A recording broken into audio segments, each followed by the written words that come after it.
सभी साथियों को नमस्ते।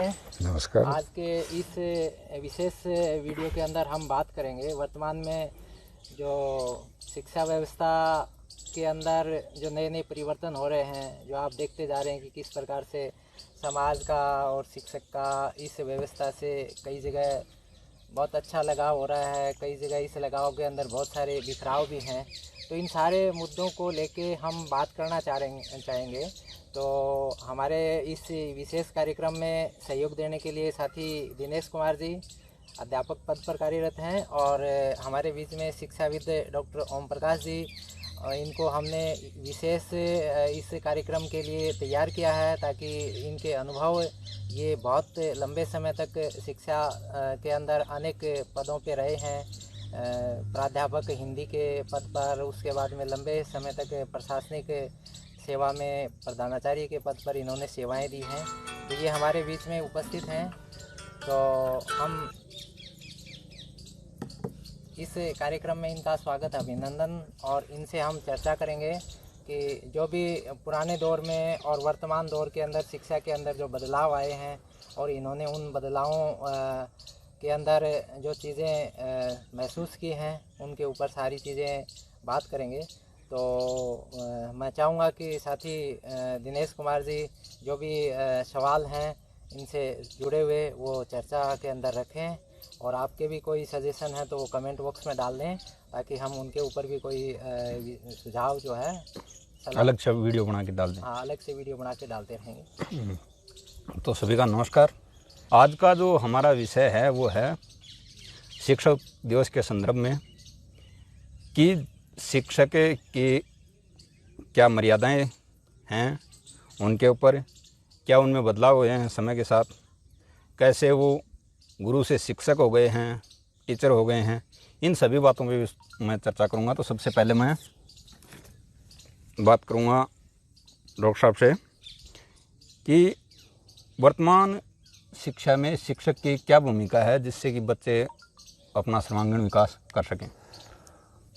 देखिए दिनेश कुमार, आपने बहुत बढ़िया विषय उठाया है कि वर्तमान में शिक्षक शिक्षा जगत में उसकी भूमिका और बच्चों के बहुमुखी जो प्रतिभा है उसको निखारने में और उनके चरित्र निर्माण में उसकी भूमिका, और उसके साथ ही यदि इसी अध्यापक के पहले के अध्यापक और अब के, उस पहले के अध्यापकों में अपन लगभग 2000 के बाद के अध्यापकों की प्रवृत्तियों को ध्यान में रखते हुए और वर्तमान संप्रति में जो अध्यापक हैं उनकी पद्धति और उनके शिक्षण और वहाँ जो अंतर आया है और उस अंतर में जो युग सापेक्षता के कारण आया है या अन्य कारण भी हो सकते हैं, बहुत बड़े कारण होते हैं परिवर्तन के। ज़माना जो परिवर्तित होता है उसका कोई एक कारण नहीं होता है। तो आपने जो एक प्रश्न उठाया है, पहला प्रश्न वर्तमान शिक्षण में, शिक्षा व्यवस्था में शिक्षक की क्या भूमिका है? क्या भूमिका? देखिए, शिक्षक की भूमिका तो चाहे वर्तमान ज़माना हो चाहे पहले का ज़माना हो, शिक्षक की भूमिका तो शिक्षण में सदैव महनीय रही है।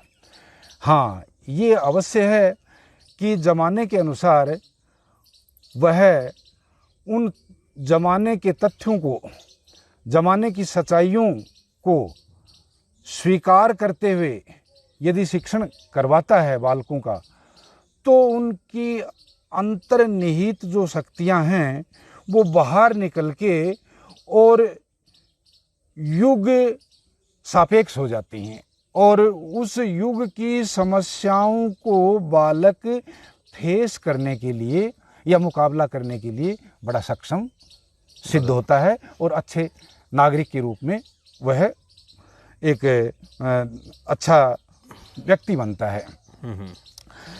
आज के आपने जो भूमिका बताई है शिक्षक की भूमिका, वह आज के शिक्षण में युक्त है और आज की जो विज्ञान और टेक्नोलॉजी की जो एक उन्नति हुई है उसके अनुसार आज शिक्षक शिक्षण करवा रहे हैं, यहाँ तक संतुष्टि है। सही सही। दिनेश जी, एक सवाल मैं मेरी तरफ से रखना चाहूँगा कि जो आज के समय में शिक्षक हैं और जो सर जिस समय शिक्षण का काम करवाते थे, उन दोनों दौरों के शिक्षकों में क्या अंतर आपको लगता है कि उस दौर के अंदर शिक्षक के अंदर कुछ अलग ऊर्जा थी, वो समाज से ज़्यादा जुड़ पाते थे, या आज के ज़्यादा जुड़ पाते हैं? आज के शिक्षक और उस दौर के शिक्षकों के अंदर आप क्या एक मौलिक अंतर देखते हैं जो आपने अनुभव किया है, तो वो सभी दर्शकों को बताना चाहें आप? बिल्कुल, बहुत अच्छा प्रश्न है ये भी कि जो हमारे टाइम में मेरी जो फर्स्ट पोस्टिंग थी वो 13 फरवरी सन 1985 में थर्ड ग्रेड टीचर के पद के ऊपर मैं नहीं, वो टीचर तो टीचर ही होता है, उसमें ग्रेड तो क्या है। हाँ, अध्यापक तो मैंने वहाँ ज्वाइन किया था। अब देखिए, बिल्कुल वाजिब बात है आपकी कि क्या उस टाइम का अध्यापक और आज का अध्यापक, उनकी मनोवृत्ति में, उनके शिक्षण कार्य में और उनकी मनोवांछा में कितना अंतर महसूस कर रहे हैं? देखा जाए तो विशेष अंतर नहीं पड़ा है। ये ज़माने की उद्भावनाएं हैं। जैसे उस टाइम के जो अध्यापक होते थे उनको सामाजिक सरोकारों से वो ज़्यादा इसलिए भी जुड़ते थे कि आज का जो एक डिजिटल इंडिया के रूप में भारत का जो विकास हुआ है, वहाँ न तो मोबाइल था, कहीं मोबाइल या फोन, इलेक्ट्रॉनिक गैजेट नहीं थे, बात नहीं थे, तो वहाँ वह उसमें जो सामाजिकता थी वह स्वतः ही स्फूर्त होती थी। नहीं सर, एक बात है, जैसे कि मैं पढ़ता था तो शिक्षक जब गांव के गलियों से भी गुजरता था तो बच्चे छुप जाते थे। लेकिन आज वैसा नहीं करते थे, अलग वो सम्मान था। वो पता नहीं वो सम्मान था या उनमें एक बिल्कुल पवन कुमार, वो मेरी दृष्टि में सम्मान कम, भय अधिक था। और ये बहुत बड़ा प्रश्न उठाया आपने।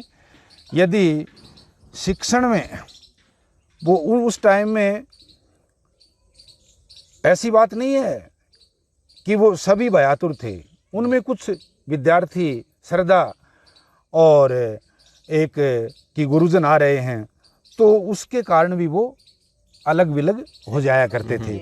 लेकिन जो मूल कारण मैं मान रहा हूँ, और वो आज इसीलिए उस मूल कारण के चलते हुए आज का जो शिक्षण है मैं उसको मूल्यपरक मानता हूँ।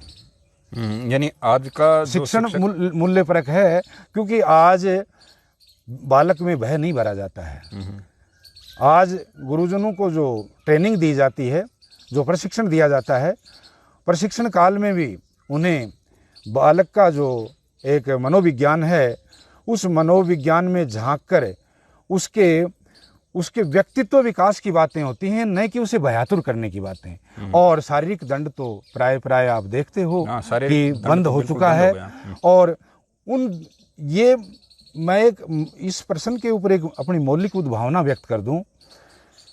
ये दिनेश, यदि हमें इस देश को शिक्षा के क्षेत्र में सिरमौर बनाना है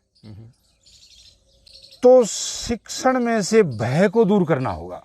बिल्कुल सही बात है, मैं आपकी बात से बिल्कुल। और भय नाम का जो भाव है वह बालक के व्यक्तित्व का विकास नहीं होने देता है, कभी नहीं होने देगा। क्योंकि यदि हम भयातुर करके उसे शिक्षण देना चाहेंगे, वह शिक्षण आत्मोत्थान वाला नहीं होगा, वह शिक्षण आत्मोत्सर्ग वाला नहीं होगा। एक बार के लिए सूचनाओं को अधिग्रहण कर सकता है, रट सकता है बालक, लेकिन भय से भरा हुआ शिक्षण कभी भी बालक के व्यक्तित्व का चहुमुखी विकास नहीं कर सकता। बिल्कुल सही। तो ये है कि वो उन दिनों अध्यापक, देखिए अध्यापकों की संख्या भी कम थी, इसलिए जहाँ संख्या कम होती है वहाँ यदि सम्मान अधिक हो तो भी ये एक अलग तरह की बात है। आज अध्यापकों की संख्या भी अधिक है, आज अध्यापक विषय के अलग अलग अध्यापक हैं, और उन दिनों एक यहाँ ये मानिए आप कि कक्षा 10 तक तो कोई किसी को कुछ भी पढ़ा देता था। तो के सर्वगुण संपन्न था, उसको बहुत अलग विषयों के ऊपर भी अपने आप को तैयार होना पड़ता था, और इसका बहुत सारे बच्चों को फायदा भी मिला है। बिल्कुल। और बहुत सी जगह उनको नुकसान भी हुआ है। क्वालिटी उस टाइम में भी ऐसा नहीं कह सकते हम कम थी, लेकिन अब जो जिस प्रकार से भय कम किया है, भय यानी ये जो नए कानून आए हैं उनके द्वारा भय को हटा दिया है, यानी दंड देना अपराध कर दिया है, वो सारी चीज़ें हैं।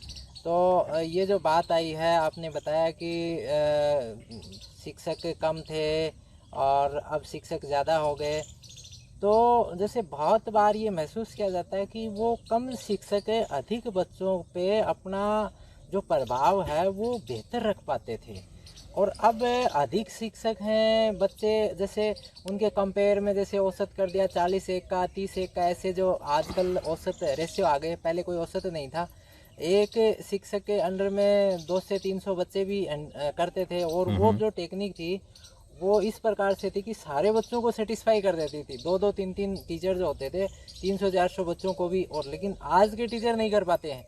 तो ये उस टीचर के अंदर कुछ विशेष खूबियाँ तो थी जो आज के टीचर में नहीं हो पा रही, इस पे आपका विचार? देखिए, ऐसा है पवन कुमार कि वो जो 200-300 बालकों के ऊपर, मैंने पहले ही कह दिया है कि सब्जेक्टों का इतना क्लासिफिकेशन नहीं था और सब्जेक्ट वाइज टीचर नहीं थे, तो वो टीचर अपने आप को सब सब्जेक्टों में एक नॉर्मल स्थिति में तो अध्यापन करवाने की अपने मानस को वो तैयार करता था, और क्योंकि वो उसकी समसामयिक आवश्यकता थी।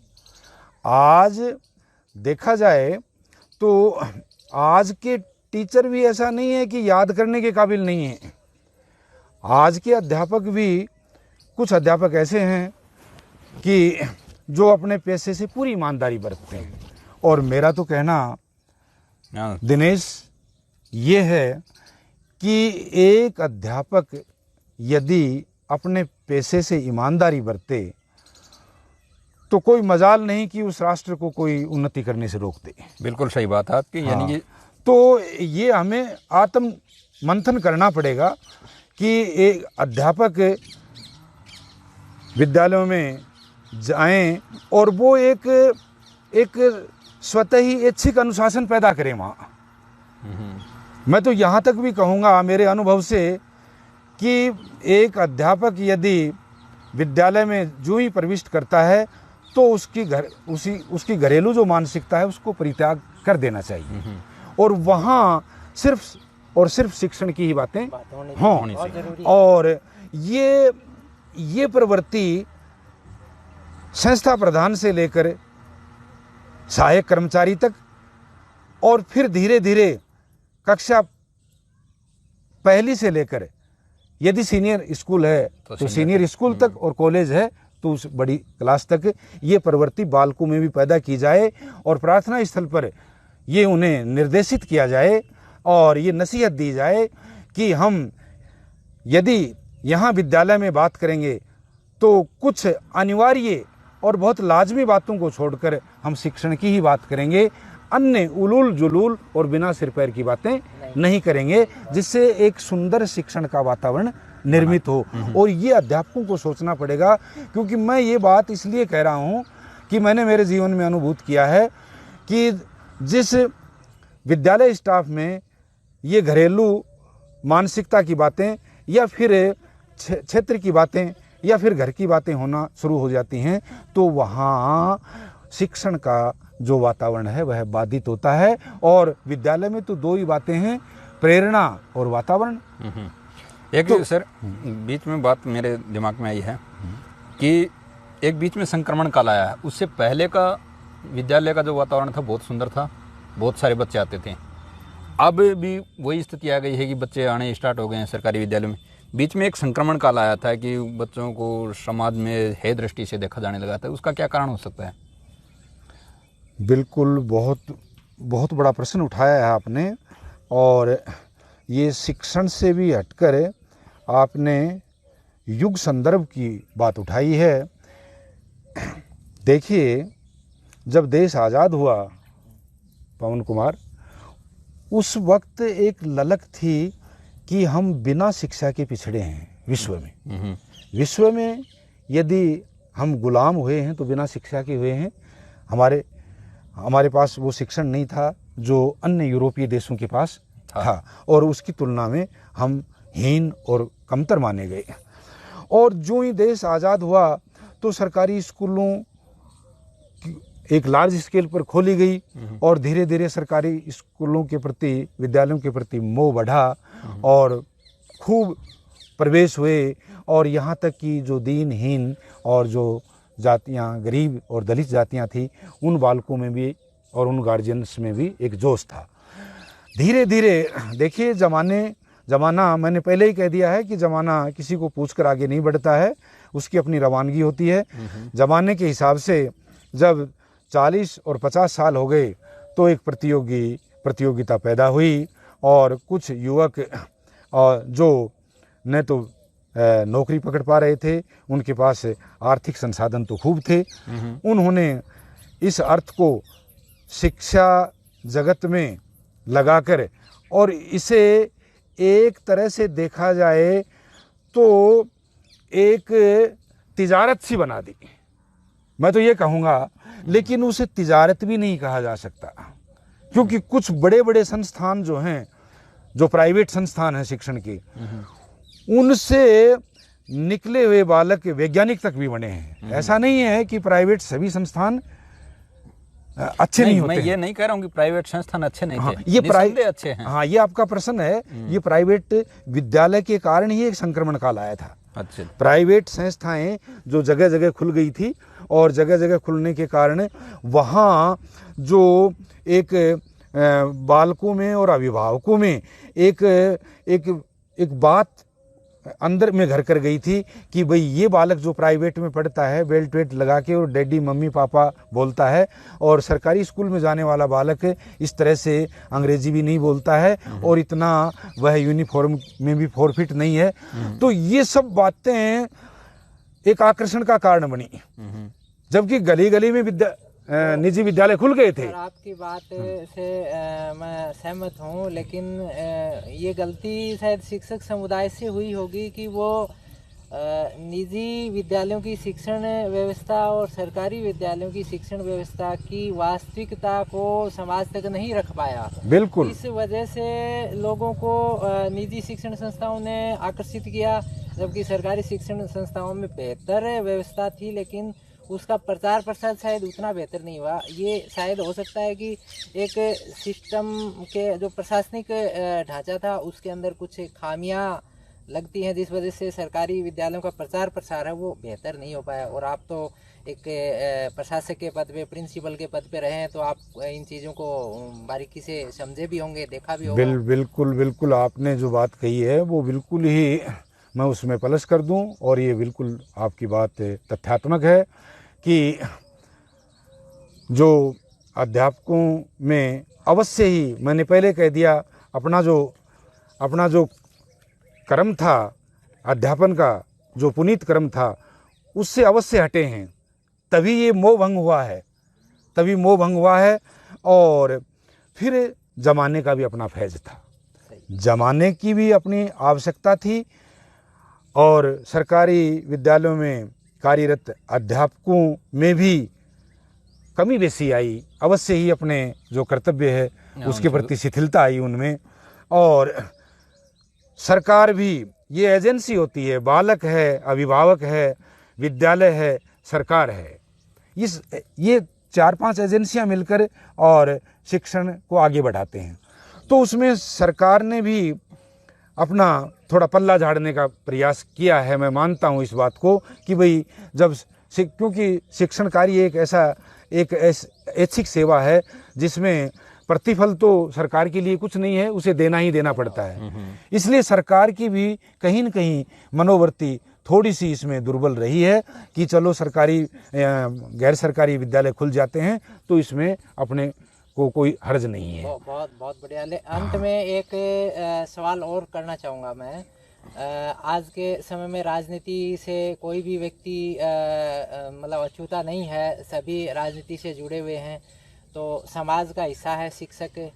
तो शिक्षक के ऊपर एक राजनीति का जो ठप्पा लगाया जाता है कि शिक्षक जो समुदाय है, विशेषतः जो राजकीय विद्यालयों में जो शिक्षक समुदाय है, उनको राजनीतिक प्राणी मान के चल लेता है समाज। तो इस संदर्भ में आपका क्या कहना हो सकता है? बिल्कुल ये क्या जो ठप्पा लग गया ये फायदेमंद है या शिक्षा में सुधार करेगा या शिक्षक की छवि को और गर्त में ले जाएगा या और बेहतर करेगा? इसके पीछे कौन दोषी है, शिक्षक समुदाय या राजनेता, या आप समुदाय को इसके लिए दोषी मानते हैं? तो इस पे आपका क्या विचार है? देखिए व्याख्याता महोदय, आपने जो अपने विवरणात्मक प्रश्न में कुछ पूरक प्रश्न भी साथ में रखे हैं। एक तो मैं ये मानता हूँ कि प्रत्येक क्षेत्र में राजनीतिकरण हो गया है और राजनीति प्रत्येक क्षेत्र को प्रभावित कर रही है, लेकिन मैं इस बात से पूर्णतः सहमत नहीं हूँ कि हमें विद्यालय में एक राजनीतिक प्रश्न मान लिया गया है समाज के द्वारा। कुछ ही लोग मान सकते हैं, कुछ लोग मान सकते हैं, कुछ पार्टियों के लोग मान सकते हैं, लेकिन पूरा समाज हमें एक राजनीतिक व्यक्ति के तौर पर नहीं देखता है, एक अध्यापक के तौर पर ही हमें स्वीकार करता है अधिक रूप से। और रही बात यह है कि आपका जो पूर्व प्रश्न एक ये है कि इसमें क्या अध्यापक इस बात से निकल पाएगा, इस दायरे से, तो मैं ये कहता हूँ कि ये दायरा बन ही नहीं पाया है। ये तो कुछ लोग जैसे राजनीति से जुड़े हुए हैं, सरपंच है, कुछ पंच हैं या डेलीगेट्स हैं या पार्षद हैं, वो कह सकते हैं। हमें आम व्यक्ति तो इन्हें गिने चुने ही ये कह सकते हैं कि आप राजनीति से जुड़े हो या फिर आप फलाने नेता के आदमी हो, इसलिए आप यहाँ बैठे रहते हो, काम नहीं करते हो। वो संख्या बहुत कम है। नहीं, इसके पीछे ये कारण, ये जो ठप्पा ये समाज ने थोप दिया और शिक्षक इस ठप्पे के दायरे में आ गया कि समाज ने जो हमको ये संज्ञा उपाधि दे दी, तो ये धीरे धीरे क्या है कि हावी होती गई। रियल में शिक्षक राजनीतिक गतिविधियों से दूर रहता आया है और रहेगा। और राजनीति से और शिक्षक का 36 का आंकड़ा होना चाहिए। मेरा तो कहना ये है, क्योंकि राजनीति जब करनी है तो आप रिजॉइन कीजिए और राजनीति कीजिए। नहीं, इसके पीछे ये कारण भी हो सकता है ना कि शिक्षक की ये मनोवृत्ति होती है कि वो हर सब्जेक्ट पे अपने विचार रखता है। सही है। इस वजह से जैसे कि वो सरकार द्वारा संचालित किसी योजना की कमियां बता रहा हो या उसका गुणगान कर रहा हो, तब लोगों को लगता हो कि ये बहुत सारे हाँ ये क्या है, मैंने और दिनेश कुमार, ये पहले ही मैंने बता दिया है कि एक ऐसा अनुशासन और एक ऐसा वातावरण बनाना पड़ेगा कि वहाँ न तो राजनीति की बातें हों और न घरेलू समस्याओं की बातें हों। कुछ आवश्यक बातों को छोड़कर ये मैं पहले ही समाधान कर दिया इसका कि हम बातें कर, क्योंकि मेरा अनुभव कह रहा है कि लोग वहाँ यदि स्टाफ में जाकर और अध्यापक गुरुजन यदि राजनीति की बातें करेंगे, यदि व्यापार की बातें करेंगे, यदि लेन देन की बातें करेंगे, यदि घरेलू बातें करेंगे, यदि पशु की बातें करेंगे, यदि मेले खेलों की बातें करेंगे, तो उससे वातावरण बाधित होगा। ये मैं पहले कह चुका हूँ। और राजनीति जब इलेक्शन आदि आते हैं तो वहाँ थोड़ी बहुत चर्चाएं गर्म होती हैं, तो वो थोड़ी बहुत बातें हो सकती हैं, लेकिन उसका अर्थ ये नहीं है कि हम जाएं और अपने कर्तव्य को भूल जाएं और अनावश्यक लफाजी करना शुरू। नहीं, मैं ये कह रहा था कि ये स्कूल में बातें नहीं होती, जैसे सामाजिक प्राणी तो है ही शिक्षक है। हाँ, समाज में बैठेगा, जैसे मान लीजिए किसी दुकान पे बैठा है, बस स्टैंड पे बस का वेट कर रहा है, तब वहाँ पे थोड़ी बहुत देखिए वो होनी भी चाहिए। मैं आपको बतलाऊं कि एक अध्यापक बहुत जागरूक व्यक्ति होता है समाज का, और समाज में उससे सभी फैक्टर प्रभावित होते हैं। और ऐसी क्या, आप एक अध्यापक राजनीति को और राजनीतिक आकलन को और कहाँ चुनाव में कौन प्रत्याशी जीत सकता है, इसका निर्णय और इसका कयास एक अध्यापक अधिक लगाएगा या एक जो अनपढ़ व्यक्ति है वो अधिक लगाएगा, मुझे ये बताओ। तो इसलिए अध्यापक सभी क्षेत्रों में आगे निकला हुआ होता है। उसके इसका मतलब ये नहीं है कि वो राजनीति कर रहा है, नहीं, वो उसको जानकारी है, उसको अर्थशास्त्र की भी जानकारी है और उसको राजनीति की भी जानकारी है और उसे विज्ञान की भी जानकारी है, उसे टेक्नोलॉजी की भी जानकारी है। जैसे आज आप दोनों अध्यापक मेरे पास बैठे हो, मैं बड़ा गौरवान्वित महसूस करता हूँ कि आप वर्तमान में जो एक टेक्नोलॉजी शिक्षण में काम आ रही है उसका आप सदुपयोग कर रहे हो, शिक्षण में भी कर रहे हो, अन्य बातों में भी कर रहे हो। तो ये तो बहुत बड़ी बात है कि एक शिक्षक बहुत जागरूक पर्सन होता है और वह समाज की सभी बातों को जानता है और यदि वो उस पर बात करे तो इसका अर्थ ये नहीं है कि वो राजनेता हो गया या राजनीति कर रहा है। बहुत अच्छा।